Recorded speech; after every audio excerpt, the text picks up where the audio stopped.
मित्रांनो, आज आपल्याला सरकीला पाणी घालायचं आहे. सरकी पण ती वाजून चालली आपली.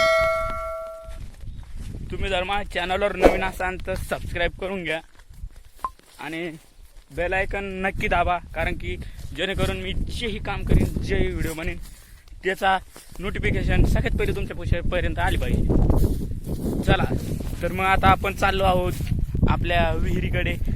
विहिरीला पण असं पाणी आलेलं आहे पावसाच्या याच्यात की विहीर अशी भरली होती पूर्णपणे, पण आता पाऊस जसा कमी झालाय तसं ते पाणी पण खाली चाललंय आता. व मला देखील असे सुकू राहिलेत, ते बघू शकता तुम्ही. मला असे सुकू राहिले, सुकू डायरेक्ट. आमची भेंडी आहे, स्पेशल फाउंडेशन भेंडी आहे. तिचा एका क्विंटलचा भाव आहे 15,000 रुपये. पावसा आहे आणि उन्हाळी आहे 18,000 रुपये क्विंटल. ह्या भेंडीचा भाव आहे. हे फाउंडेशन आहे, याला पोलण्याची गरज नाही. इथे आम्ही अद्रक लावलेली आहे, अद्रकीला पण सुद्धा पाणी द्यायची गरज आहे. पण आता आज सध्या एका मोटरवर काही धकत नाही आणि दुसरी जी मोटर आहे ती आमची सध्या बंद आहे, कारण जे हे लाईटचा प्रॉब्लेम होतो दर पावसाळ्यामध्ये. आणि आता सगळीकडे जे सोलार फिट झाले, एकाच्या शेतामध्ये गरज नसतानाही 2-2, 3-3 सोलार आलेत. काही तर इकू राहिलेत आमच्या इकडे. तर तसं ब्लॅक धंदा चालू आहे. पण काय करता, आता आपल्याकडे एकच सोलार आहे, ते पण 3 HP जास्त काही कामं करीत नाही. पण तरी आपण आता जाऊया. जे आपल्या इकडं पावसाची कमतरता असल्यामुळे व पावसामुळे काहीच काम करता आलं नाही, असं असल्यामुळं आपली जी हळद आहे ते बघू शकता तुम्ही. पूर्णपणे हळदसुद्धा, हळदीमध्ये सध्या गवत पण झालेलं आहे. पहिले आम्ही राऊंडअप मारलं होतं याच्यात, पण तरी आता गवत वाढलंय व हळदसुद्धा पिवळी पडू राहिली. याचा एकच कारण आहे.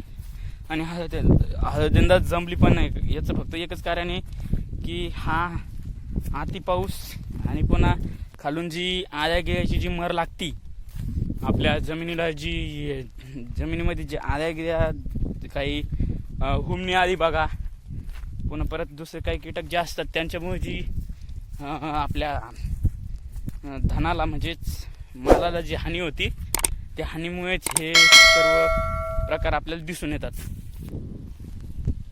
हा आहे आपला विहिरीचा नजारा. ही आपली 3 HP जी सोलार पॅनल आहे ती हीच आहे. मी तुम्हाला विहिरीमधलं पाणी दाखवतो आमच्या.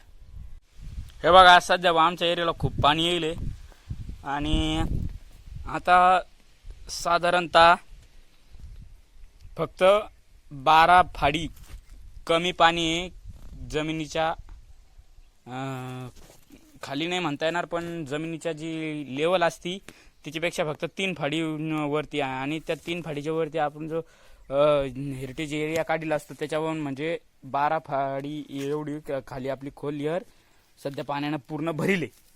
तर एवढं पाणी आपल्याला सहजासहजी डायरेक्ट गहू घेऊन निघून आपलं सगळं ज्यावरील पाणी कमी पडलं तरी देता येतं. एवढं सध्या ह्या वर्षी सगळ्यात जास्त पाणी, म्हणजे एवढं पाणी आमच्या शेतीला अजिबात कधीच आलं नव्हतं, यंदाच आलेलं आहे. तर आता सोयाबीन सुद्धा काढण्यात येत आहे आणि पुन्हा सोयाबीन काढायचा टाईम आता होत आलेला आहे. हे बघू शकता तुम्ही. इकडं आमची सध्या तूर पण दिसत असेल तुम्हाला मागं. इकडं तूर दिसते पण इकडं थोडीशी तूर दिसत नाही. याचा कारण एकच आहे की जो अति पाऊस झाला त्याच्यात आमची तूर पूर्ण पाण्यामध्ये जळून गेलेली आहे. वेल्डन. तरी आपण आता मोटर चालू केलेली आहे. आपला विषयचा काय चालू आता तुरीचा. हे तूर सध्या म्हणजे पूर्ण जळून गेलेली आहे. तिथं कायच आता यंदा काही आम्ही आता ही करू शकत नाही, कारण आपल्याला पाणी एक तर पाहिजे सुद्धा आणि नाही पाहिजे सुद्धा.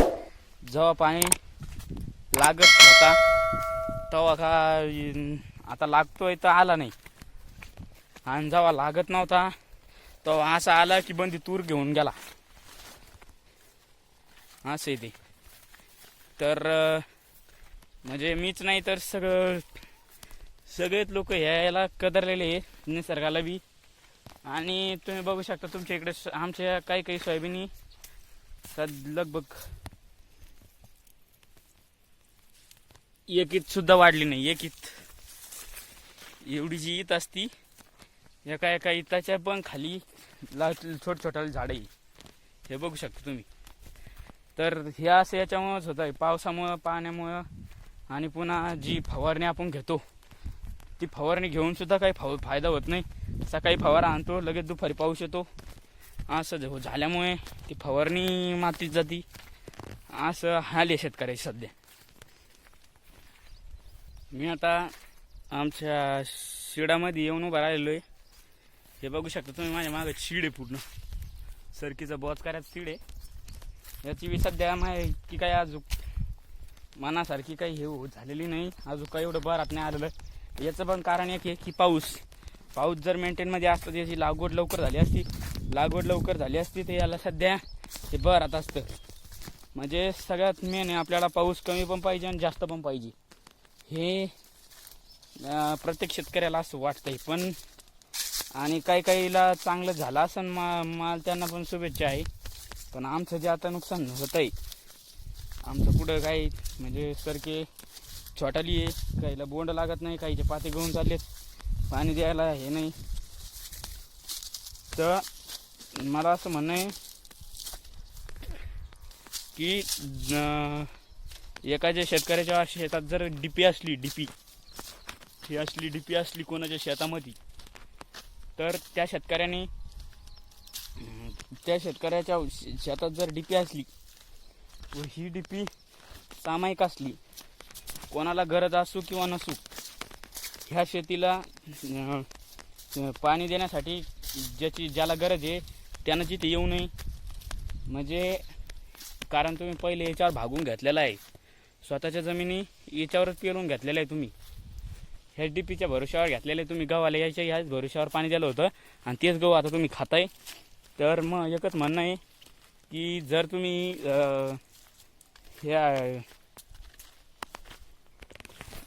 जर तुम्ही आता सोलार घेतला असेल, जर तुमच्या आवारात आता महावितरणाची डीपी आली असली तर असं नका समजू की आता आपल्याला काही गरज नाही, डीपीकडे जायची काही गरज नाही. कारण एक शेतकरी हा कोणची डीपी हँडल करू शकत नाही. आणि तिथे तुम्हाला माहिती आहे कसं करंटाचं काम असतंय. आता मी तिथे तिच्या जवळ पण जाऊ शकत नाही, कारण की हे बघू शकता तुम्ही कसे वायर गिरा बाहेर यायचे. म्हणजे सगळ्यात जास्त जे भेव वाटतं माणसाला करंटचं मारायचं काही जे असेल ते, तर त्याचा भेव आता इथं सध्या आम्हाला सुद्धा वाटतंय. तर जे पण म्हणजे जर समजा ज्याला गरज नसली पण त्याच्या शेतापर्यंत जी ही लाईट पहिले जाईल आता समजा त्याचं बरं आहे. पण मागचे विचार करून मागं जी तुम्ही ह्या ह्या डीपीवर जगली तर ते तसं आता सध्या बी काही जणाला सोलर भेटले नाही. ते मस्त ड्यू टाकतात, मस्त जातात ते जातात. मग आता यायच्या वारातले तारागिरे काढून आणू का आम्ही? असं हो नाही. म्हणून माझं एकच सांगणं आहे की कोणीही डीपीकडे येताना एक जण त्याच्यावर सोलार असू नसू असं म्हणू नये की मला गरज नाही. सगळ्याला गरज असती. कधी सोलार बिघडत, तू बी लाईटकडे येशील, कधी तुझी जमीन मांदा असली तर तुला सुद्धा डीपीचा वापर थोडा का होईना करावा लागन. पण सध्या ज्याच्याकडे सोलारच नाही तुला गरज नाही आणि दुसऱ्याकडे सोलार नाही, दुसऱ्याला गरज आहे, त्याच्या मदतीला तरी जा मित्रांनो. अशी जेवढीच माझी इच्छा आहे. आणि आता आपण चाललो आहे पाणी द्यायला वरच्या शेतात. हे बघा डुकरं सुद्धा आपल्या मालाला खोंदू राहिले. कशी वाटली आपली सरकी आणि शीड कमेंट करा. आता सध्या मी तुम्हाला याची हाईट दाखवू शकतो, खूप हाईट आहे. पण हिचं जे वरचं अंग दिसतंय तुम्हाला, वरून जेवढी चांगली दिसती सरकी तेवढीच तिच्या म्हणजे जे खरं रूप आहे तशात ती मला चांगली वाटत नाही. कारण की आता जमिनीमध्ये तुम्हाला पाण्याची जी भूक आहे ती मी भूक दाखवतो. कारण शेतामध्ये जी माती जी जमीन आहे ती पूर्ण पूर्णपणे हे झालेली आहे, भेगा पडलेल्या आहे. तर आता आपण बघू शकता, मी तुम्हाला भेगा पडलेल्या दाखवतो. या हे बघा, इथं भेगा पडलेल्या,